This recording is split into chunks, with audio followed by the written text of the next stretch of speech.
I grew up dyslexic, so I can relate to that of Right. just like constantly feeling stupid and insecure. And, Right. you know, I had a tutor my entire life. Horrible. Until I finished college, I had a tutor. Right. Second grade reading level when I was in 8th grade. It was just like a constant struggle Right. emotionally.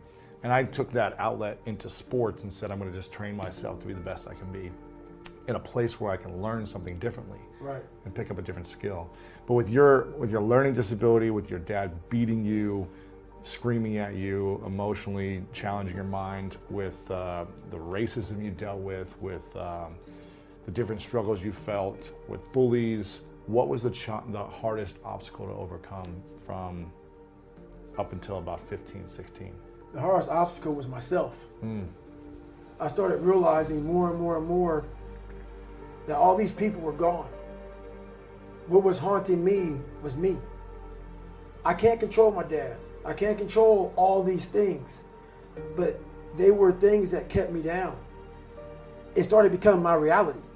My reality was what they made it out to be. And I became the most important conversation you'll ever have with your life, in your life, is when you have yourself. Mm-hmm. And my conversation was absolutely horrifying. What were you saying to yourself? I'm dumb. I'm nobody. My dad was great in mental warfare. A drunk, insecure man will make everybody around him feel like hell. Yeah. Because he wants to give you no power. And that's why he was so mean to my mom and myself and my brother, because he didn't want anybody to get above him. Mm-hmm. He wanted to keep you down low. So when you're growing up with all of this stuff, all this hate, and it wasn't the beatings. I could take the beatings all day. It was the mental torture. So when at a young age, your parents put a dialogue in you of confidence or you're nobody. So that voice in my head was, I'm a loser. And then it was confirmed when I got in school, and in 3rd grade, I was falling behind. They want to put me in a special school. Yeah. With kids who can't learn. Right. Then it was confirmed what my dad was saying. So that confirmed it. Then I started cheating. So I started realizing, I'm taking the easy way out again. Yeah. And it started snowballing from there. Now the kids are calling me.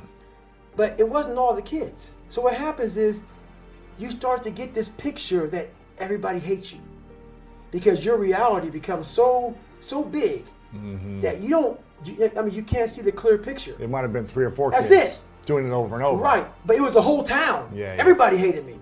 So The world hates me. That's right. Yeah. And that's when it became toxic. And that is where I became my worst enemy. Wow. So those are the conversations. Those are the conversations. When did you start to realize that those conversations weren't supporting your life? So my mom was getting ready to get married, and this guy came into our lives. His name was Wilmuth.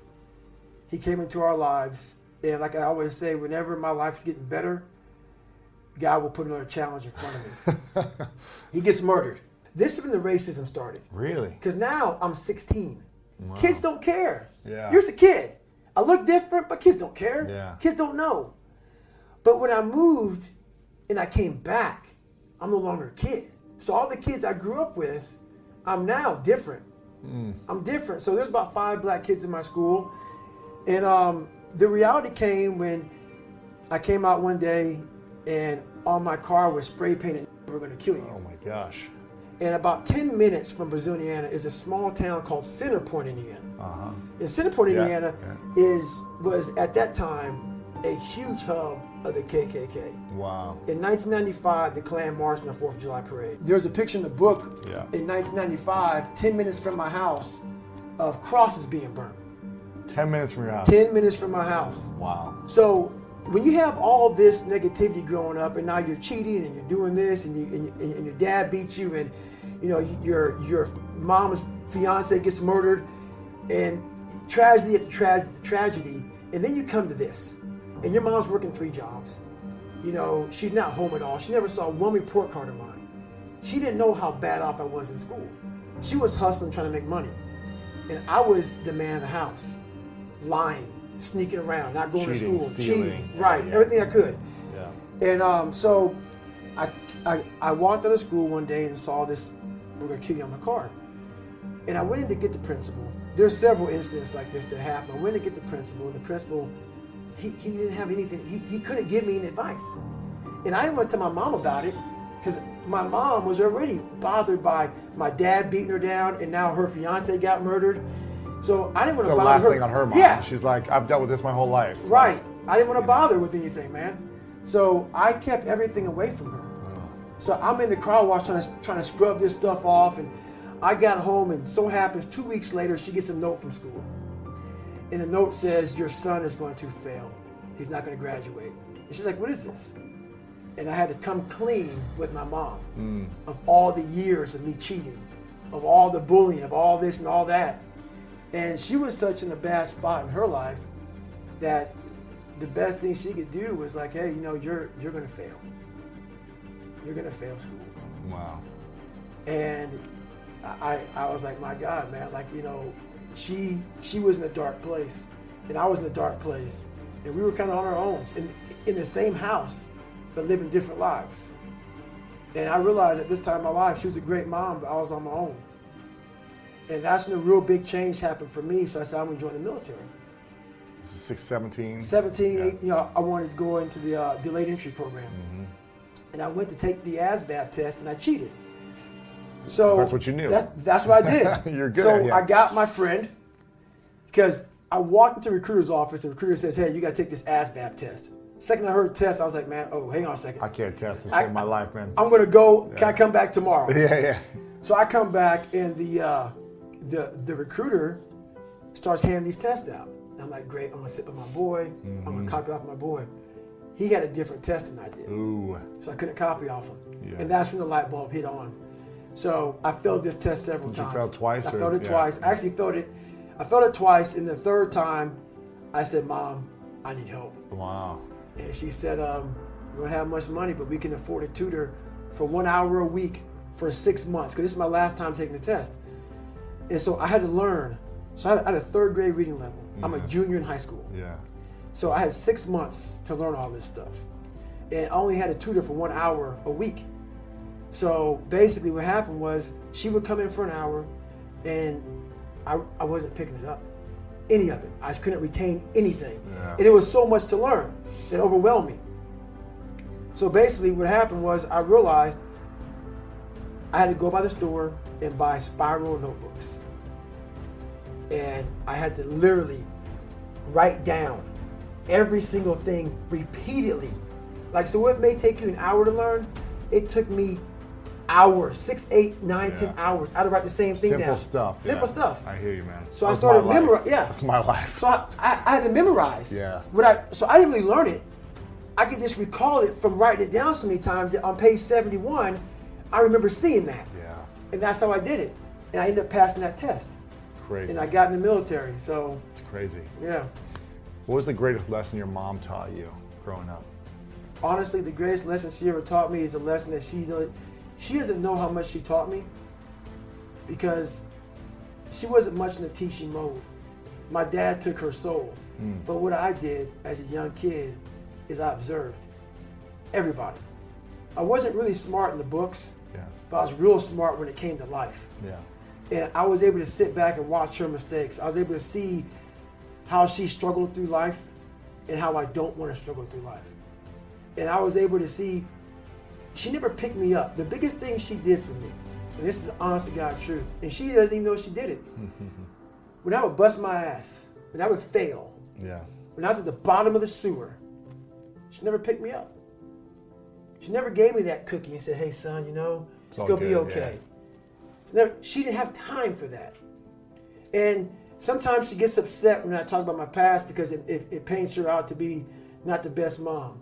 If I had any kind of mom in that kind of environment, I would have never made it.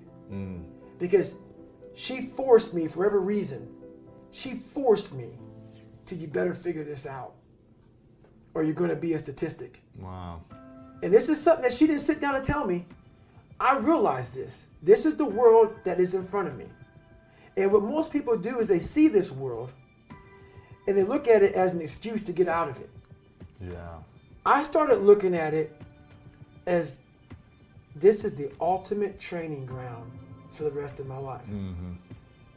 I have all these valuable lessons, because if you look out in the world right now today, it's not a nice place, but I'm very prepared for it.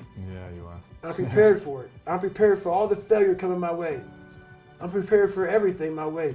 And that's the biggest lesson that she taught me by not teaching me, by never saying it's going to be okay. Yeah. Matter of fact, she told me the exact opposite. Life sucks. That's what she knew. And it was the truth. That was her reality. That was her reality. Yeah. And so I saw that. And so I started at that point in my life. I have a lot more failures, as you see in that book. But I started down the road of, instead of the path of, least resistance, I started choosing the path of most resistance to prepare myself for the journey that was coming my way. Wow. And most kids don't prepare themselves for the most resistance. No. They want to get out of things. They want to get out of things. Get off the hook. Right. Don't put in the extra reps. Right. They want the easiest path to get to the top, right? Right, exactly. Huh. I look at my life as like, and here you talk about like really diving into pain and like Yes. embracing pain and looking for the pain. Right. And I think there's like there's a safe pain, and then there's probably an unsafe pain of just like jumping off a building and whatever, and Right. trying to land up 20 floors or something. It's probably not the safe way to do No. things. But doing 200 miles of endurance running is Right. like a different way of pain, of looking at pain. And that's what I've been looking for my whole life, is like finding the pain. And I talk about like do something every day that's painful. Right. In that good structured environment. You've been doing that for the last couple of years now. It's like you work out every day, you haven't missed a day. I do it for the last 20 years of my life. 20 years? Or did 20 they say 2 some years? No, 20 some years of my life. 20, every day you work out. So I used to take one day off a week. Uh-huh. I used to take one day off a For the week. body to recover, right? Makes sense. But that one day off was an active recovery day, where I would get on a trainer and ride for like 2 hours. Wow. But at a zone 1 heart rate, very low heart rate, and I replaced the carbohydrates in my body while I rode, because the best way to recover for me is to do something at a very low heart rate, because therefore your blood's flowing through your body. Yeah. As your blood's flowing through your body, refuel it with the nutrients, because then your blood's flowing, the nutrients is going through all your cells in your body. All that glycogen is now flowing at a low heart rate. So it's not burning it, it's refueling it. Yeah. So every Sunday used to be that. And it kind of snowballed into, as human beings, we believe, like so many people, before I give them a workout plan, they're talking about recovery. Everybody that hears me speak, they want to go straight to recovery. Work out first. Huh. Work out first. Before you talk to me about recovery, How to recover, yeah. work out first. We are always looking for, like whenever I talk to people, people take my words and they put it in a way to where they want to feel comfortable. This guy, they want to put you in a box. They want to put a title on you. No, you're putting a title on me to make yourself feel better about yourself. If you read this book of mine and you see where I came from, I made this person. I made this person by diving into the insecurities that life gave me. Because now they're yours. They're yours to own. If you're not smart, call yourself dumb. It's okay, because you are. But take that not as you're putting yourself down. If you're fat, call yourself fat. I used to be 300 pounds. We want to talk so soft to ourselves. We're looking for that recovery day. And that recovery day is everything in your life. Everything in your life is a recovery day. We're looking for it. It's not coming. It's not coming. Get over that recovery day. And that's the mentality I took with me.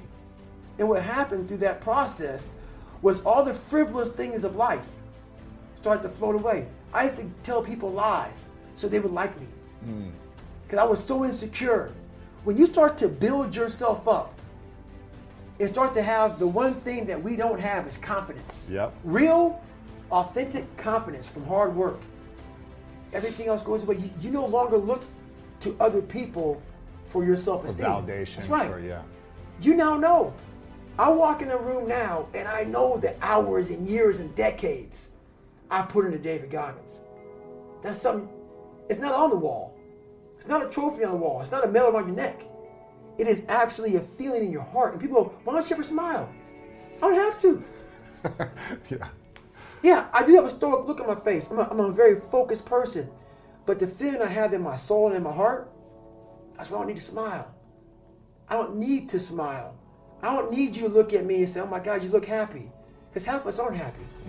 We're giving you something that we think you want to see. I don't do that anymore. I don't care how you perceive David Goggins. Because through my journey, I figured out the one piece